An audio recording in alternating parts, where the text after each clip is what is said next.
팩트체크, 손흥민 PSG 이적설 떴다. 이강인 손흥민 한국인 듀오 탄생? 이게 다 토트넘 때문이다. 이적설 팩트체크. 손흥민, 토트넘, 이강인, 파리 생제르맹, 과 한솥밥을 먹을까? 또다시 손흥민의 이적설이 나왔다. 이번에는 파리 생제르맹이다.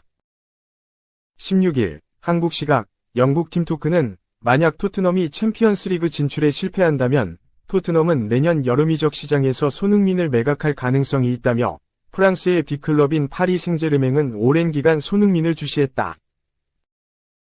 파리 생제르맹은 이전에도 손흥민을 영입하기 위해 계획을 세운 적이 있다고 했다. 물론 전제는 1년 연장이다. 팀토크는 토트넘은 이미 손흥민 캠프에 1년 연장 옵션을 발동한 뒤 재계약을 체결할 의사가 없음을 전했다. 2025에서 2026 시즌은 손흥민이 토트넘에서 보내는 마지막 시즌이 될 수도 있다. 손흥민은 토트넘에서의 커리어를 마치고 토트넘 구단 사상 가장 위대한 선수 중 하나로 남을 것이라고 했다. 손흥민의 거취는 1년 연장 옵션 실행으로 일단 마무리되는 분위기다. 히어 윅 오피셜까지 떴다. 13일 유럽 이적 시장의 최고 권위자로 꼽히는 파브리지오 로마노는 자신의 SNS를 통해 토트넘이 손흥민과 기존 계약을 2026년까지 연장하는 옵션 활성화에 나섰다고 전했다. 이에 앞서 4일 영국 텔레그래프는 토트넘이 손흥민에 대한 1년 계약 연장 옵션을 조만간 발동할 예정이라고 했다. 이어 토트넘은 손흥민과 2021년 7월 마지막 계약 4년을 체결했는데 구단은 1년 더 계약을 연장할 수 있는 옵션을 보유한 것으로 알려졌다며 토트넘은 손흥민에게 계약 연장 옵션을 행사한다는 사실만 알리면 된다. 토트넘과 손흥민 모두 옵션 발동에 동의하고 있다고 전했다. 6일 데일리 메일은 토트넘은 손흥민과 1년 계약 연장을 발동해 시즌 종료 후에도 계약을 유지할 것이라고 보도했다. 이어 손흥민의 기존 계약이 6월에 만료될 예정이며 토트넘은 1월에 라이벌 구단들이 그와 대화해 FA로 떠날 위험을 피하려고 한다고 밝혔다. TBR 풋볼은 토트넘이 손흥민 측의 새로운 계약에 대해 논의할 계획이 없다고 밝혔다고 전했다. 이어 손흥민이 구단의 결정에 큰 충격을 받았다. 구단은 손흥민과 그의 캠프와 재계약 협상을 진행했고 양측 입장이 일치했지만 구단이 갑자기 태도를 바꾼 것으로 보인다고 했다.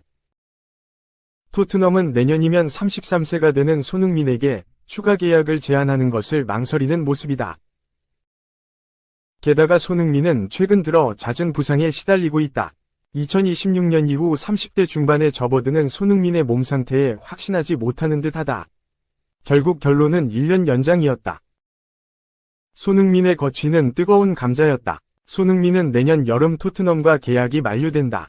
당초만 하더라도 토트넘은 손흥민에게 장기 재계약을 제안할 것으로 알려졌다. 지난해 크리스마스를 전후해 재계약 이야기가 끊임없이 나왔다. 손흥민 역시 토트넘을 사랑하는 만큼 무난히 재계약이 이루어질 것으로 보였다. 하지만 기류가 바뀌었다.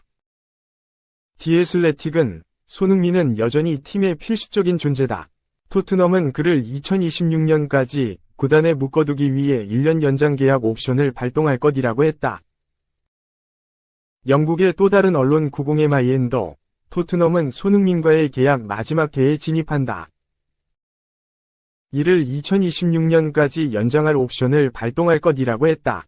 재계약 소식이 미뤄지며 겨울 이적 시장에서 조제 무리뉴 감독이 새롭게 부임한 튀르키의 명문 페네르바체가 손흥민을 원한다는 이야기까지 나왔다. 다니엘 레비 회장이 나서 수습했지만 손흥민의 재계약 소식은 여전히 들리지 않고 있다. 손흥민은 토트넘의 리빙 레전드로 손색이 없다. 손흥민은 2015년 여름 당시 아시아 선수 역대 최고 이적료였던 3천만 유로의 레버쿠젠을 떠나 토트넘에 입단했다. 첫 시즌이었던 2015에서 2016 시즌 다소 부침이 있었던 손흥민은 다음 해인 2016에서 2017 시즌부터 맹활약을 펼쳤다. 해리 케인, 델레 알리, 크리스티안 에릭센과 함께 데스크라인을 구축한 손흥민은 특유의 빠른 스피드와 강력한 슈팅을 앞세워 토트넘 공격의 한 축을 담당했다. 2016에서 2017 시즌부터 지난 시즌까지 8시즌 연속으로 두 자릿수 득점을 기록했다. 1992년 EPL 출범 후 8시즌 연속 10골 이상을 넣은 선수는 단 7명에 불과하다. 2021-2022 시즌에는 23골을 넣으며 아시아 최초의 EPL 득점왕에 올랐다. 페널티킥 득점 하나 없는 순도 100% 득점왕이었다. 레전드 이영표는 인류가 달에 착륙한 수준의 업적이라고 할 정도였다.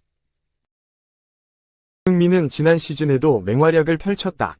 17골 -10도움 고지를 밟은 그는 10골 -10도움에 성공했다. 2019에서 2020 시즌 아시아 선수 최초로 EPL 10에서 10, 11골 -10도움을 달성했던 손흥민은 2020에서 2021 시즌 17골 -10도움에 이어 세 번째로 10에서 10의 이름을 올렸다. 손흥민은 명실상부한 EPL 레전드 반열에 올랐다. 디디에 드록바, 램파드, 칸토나, 루니, 모하메드 살라와 어깨를 나란히 했다. 통계 전문 업체 스쿼카는 역대 EPL 무대에서 3차례 이상 10골 -10도움을 기록한 선수는 손흥민 포함 6명뿐이라며 소니, 손흥민가 레전드의 리스트에 올랐다고 극찬했다. 루니가 가장 많은 5번이 10에서 10을 기록했고 칸토나와 램파드가 4회로 그 뒤를 이었다. 드록바와 살라는 총 3차례 기록했다. 꾸준함에서도 손흥민은 레전드로 불릴만하다. 손흥민은 지난 4월 3일 웨스트햄과의 원정 경기에서 400경기 출전 기록을 세웠다. 토트넘 구단 역사상 14번째 기록으로 비유럽 선수로는 최초다. 역대 득점에서도 손꼽히는 수준이다. 기브미 스포츠는 손흥민을 토트넘 역사상 최고의 7번, 역사상 최고의 윙어로 꼽았다. 최근 들어 1년 연장 쪽으로 가닥이 잡히는 모습이었다. 영국의 풋볼 트랜스퍼는 토트넘이 손흥민의 계약에 대한 결정을 내렸다라고 보도했다. 이어 토트넘은 현재 주장 손흥민의 미래를 보장하는 데 집중하고 있다. 손흥민은 팀 내 최고의 수입원이며 2025년까지 계약이 유효하다. 아직 새로운 계약에 대한 논의가 없다고 손흥민도 인정했지만 토트넘은 2026년까지 그를 유지하기 위해 1년 연장 계약을 체결할 예정이며 그가 자유계약으로 떠나는 것을 막기 위해 이를 제한할 것이라는 점을 알 수 있다라고 전했다. 새로운 선수를 찾고 있다고도 했다. 17세 유망주 마이키 무어가 빠르게 성장하며 극찬받고 있지만 토트넘은 손흥민과 경쟁할 경험이 풍부한 윙어를 찾고 있다. 다니엘 레비 회장이 연장 계약 조항을 활용한 것은 선수단 안정성을 위한 핵심 전략이며 이러한 접근 방식으로 팬들이 가장 좋아하는 손흥민이 한동안 팀의 중심 인물로 유지될 것으로 보인다라고 설명했다. 영국의 스포츠몰도 비슷한 보도를 했다. 손흥민은 이전에 토트넘을 대표하던 선수 중 마지막 생존자라며 손흥민은 옛 토트넘에서 살아남았다. 그는 토트넘에서 쉴 기색이 전혀 없고 지난 시즌에도 17골을 넣었다. 토트넘은 그의 미래를 확보하는 것을 우선순위로 여기고 있다고 알려졌다. 토트넘은 적어도 1년을 연장해 2026년 6월까지 손흥민을 팀에 머물게 할 준비를 하고 있다고 전했다. 토트넘의 이러한 태도는 그간 구단 레전드로서 남고자 했던 손흥민에게는 더욱 섭섭한 대우일 수밖에 없다. 손흥민은 그간 토트넘에 대한 강한 애정을 드러냈다. 손흥민은 토트넘 팬 포럼 행사에 참석해 토트넘에서 은퇴할 생각이 있나? 라는 질문을 받자 내가 토트넘에서 얼마나 행복할지 여러분은 상상할 수 없을 것이다. 라며 다만 언젠가 내가 이 클럽을 떠나는 날이 오더라도 여러분 모두가 웃는 걸 보고 싶고 모두가 나를 레전드라고 이야기하는 걸 보고 싶다. 라고 밝혔다. 또 다른 인터뷰에서는 나는 여전히 무언가 이루고 싶다. 내가 이 클럽의 레전드가 될지 여부는 내가 결정하는 것이 아니다. 나는 여전히 여기서 이기고 싶기 때문에 내 자신을 레전드라고 부르지 않을 것이다. 내가 바로 헌신하는 이유다. 나는 엔제 포스테코글루 감독과 이 클럽과 함께 우리의 미래가 밝다고 생각한다. 계속해서 발전해야 한다. 고 했다.